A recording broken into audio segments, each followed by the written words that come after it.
আজকে আমি আপনাদের জন্য নিয়ে চলে এসেছি দুর্দান্ত স্বাদের একটি নাস্তা রেসিপি।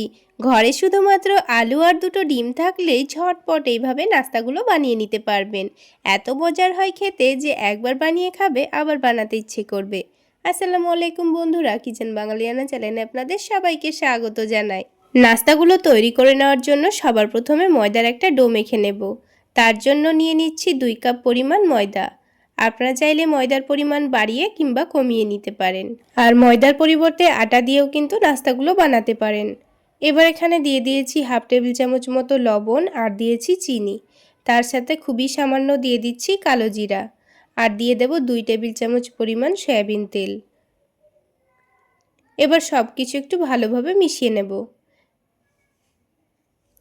তো ময়দাটা তেলের সঙ্গে খুব সুন্দর করে মিশিয়ে নিয়েছি। এবার অল্প অল্প করে পানি দিয়ে একটা ডো মেখে নেব।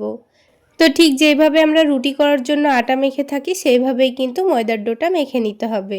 খুব বেশি নরমও হবে না, আবার খুব একটা শক্তও হবে না। তো ডোটা দেখুন খুব সুন্দর করে আমি মেখে নিয়েছি। এবার এটাকে কিছুক্ষণের জন্য রেস্টে রেখে দেব। 10 মিনিট মতো রেস্টে রাখলেই কিন্তু এটা এখনকার থেকে আরও অনেকটাই সফট হয়ে যাবে। আর ততক্ষণে আমি নাস্তার জন্য ভেতরের একটা পুর তৈরি করে নেব। তার জন্য নিয়ে নিয়েছি 2টো মিডিয়াম সাইজের আলু আর একটা গাজর। আলু দুটোর খোসাটা ভালোভাবে ছাড়িয়ে নিয়ে ধুয়ে নিয়েছি, আর এই গাজরের খোসাটা ভালোভাবে ছাড়িয়ে নেব। এবার এই আলু দুটোকে খুব সুন্দর করে গ্রেট করে নেব। আপনারা চাইলে আলু দুটোকে কুচি করেও নিতে পারেন। তো গ্রেট করে নিলে কিন্তু কাজটা খুবই অল্প সময়ের মধ্যে হয়ে যাবে, আর রান্নাটাও কিন্তু খুবই অল্প সময়ের মধ্যে হয়ে যাবে। আলু দুটো খুব সুন্দর করে গ্রেট করে নিয়েছি। তারপর সাথে সাথেই তুলে এটাকে পানির মধ্যে ভিজিয়ে নিয়েছি, আর এই গাজরটাকেও আমি ভালোভাবে গ্রেট করে নিচ্ছি। আপনাদের হাতের কাছে যদি গাজর না থাকে তাহলে শুধুমাত্র কিন্তু আলু দিয়েও নাস্তাটা বানাতে পারেন। গাজরটা গ্রেট করা হয়ে গেছে, আর আলুটাও দেখুন খুব সুন্দর করে ধুয়ে নিয়েছি। খুব ভালোভাবে কিন্তু পানিটা ছেঁকে নিয়েছি। আর এই গাজরটাকে কিন্তু আর ধোয়ার কোনো দরকার নেই।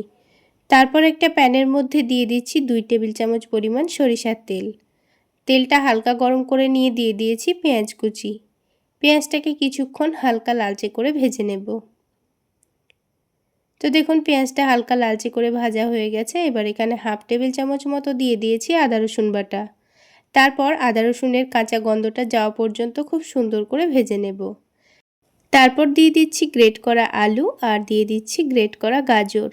তার সাথে সাথেই স্বাদ মতো লবণ দিয়েছি, হলুদের গুঁড়ো দিয়ে দিয়েছি, অল্প একটু ভাজা জিরা গুঁড়ো দিয়েছি, আর ধনে গুঁড়ো দিয়ে দিয়েছি, আর ঝালের জন্য 2টো কাঁচামরিচ দিয়েছি।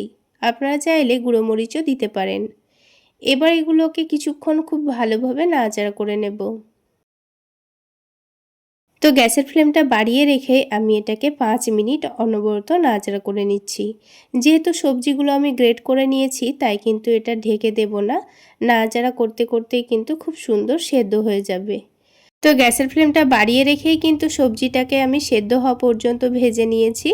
তারপর এক সাইডে সরিয়ে রেখে অল্প একটু সরিষার তেল দিয়ে তার মধ্যে একটা ডিম ভেঙে নিয়েছি, আর খুবই সামান্য পরিমাণ লবণ ছড়িয়ে দিলাম। দিয়ে ডিমটাকে এক সাইডে একটু কুচি করে ভেজে নেব। এভাবে সবজির পুরের মধ্যে একটা ডিম দিলে দেখবেন সবজির পুরটা খেতে খুবই ভালো লাগবে। তারপর এটাকে ডিমের সঙ্গে খুব ভালোভাবে মিশিয়ে নিচ্ছি, দিয়ে আবারও কিছুক্ষণ খুব ভালোভাবে ভেজে নিয়েছি। এবার সব শেষে সবজির টেস্টটা আরও একটু বাড়িয়ে নেওয়ার জন্য দিয়ে দিয়েছি 2 টেবিল চামচ মতো টমেটো সস, হাফ টেবিল চামচ সয়া সস, আর তার সাথে দিয়ে দিচ্ছি হাফ টেবিল চামচ চাট মশলা।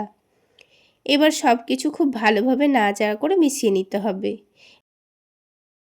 এই সব কিছু উপকরণ দেওয়ার পর আবারও আমি 4 থেকে 5 মিনিট এটাকে নাড়াচাড়া করে নেব।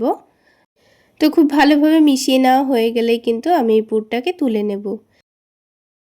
এই সবজির পুরটা বানাতে খুব একটা সময় লাগে না। হাতে শুধুমাত্র 10 মিনিট সময় থাকলে দেখবেন ঝটপট তৈরি করে নিতে পারবেন।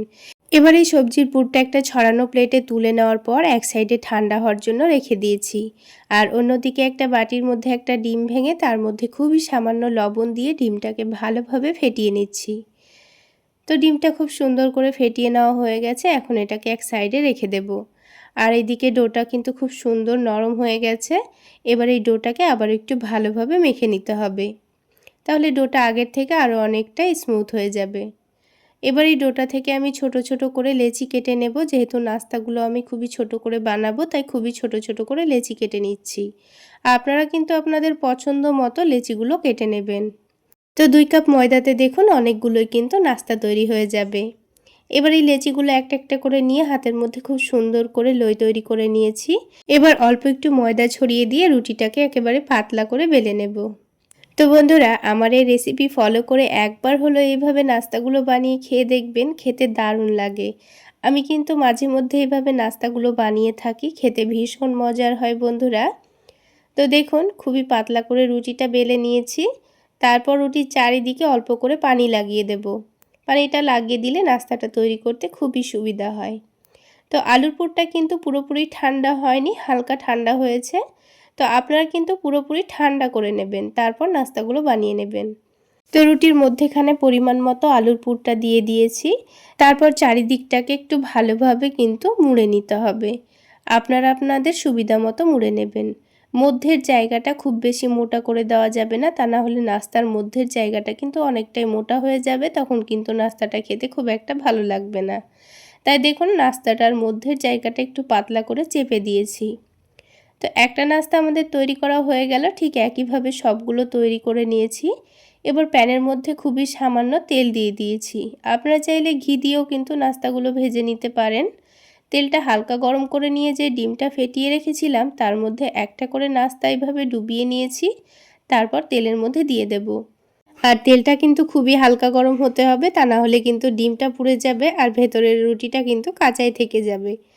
তো দেখুন বন্ধুরা, গ্যাসের ফ্লেমটা মিডিয়াম টু লোতে রেখে আমি নাস্তাগুলো একটু সময় নিয়ে ভেজে নেব। আর একদিকে খুব সুন্দর কালার চলে এসছে, এবার আমি উল্টে দিয়েছি।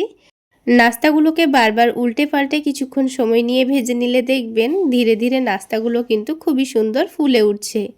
তো বন্ধুরা, আজকের এই ডিম আলু ময়দা দিয়ে তৈরি নাস্তা রেসিপিটি আপনাদের কেমন লাগলো অবশ্যই কমেন্ট করে জানাবেন। আর ভালো লাগলে একটা লাইক শেয়ার করে দেবেন। আর আমার এই সহজ রেসিপিগুলো যদি ইউটিউব চ্যানেল থেকে দেখে থাকেন চ্যানেলটি সাবস্ক্রাইব করে দেবেন। আর ফেসবুক পেজ থেকে দেখে থাকলে পেজটি ফলো করে দেবেন। তো দেখুন বন্ধুরা, সবগুলো নাস্তায় কত সুন্দর বলের মতো ফুলে উঠেছে। এবার আমি নাস্তাগুলোকে তুলে নেব। আর এই নাস্তাগুলো ভাজতে কিন্তু খুবই অল্প তেল লাগে, খুবই সামান্য তেলেই কিন্তু নাস্তাগুলো ভাজা হয়ে যায়। এবার আমি একটা একটা করে নাস্তাগুলো তুলে নিচ্ছি। আর বাকি নাস্তাগুলো ঠিক একইভাবে ভেজে নেব। তো দেখুন বন্ধুরা, ঠিক একইভাবে আমি সবগুলো নাস্তা ভেজে নিয়েছি।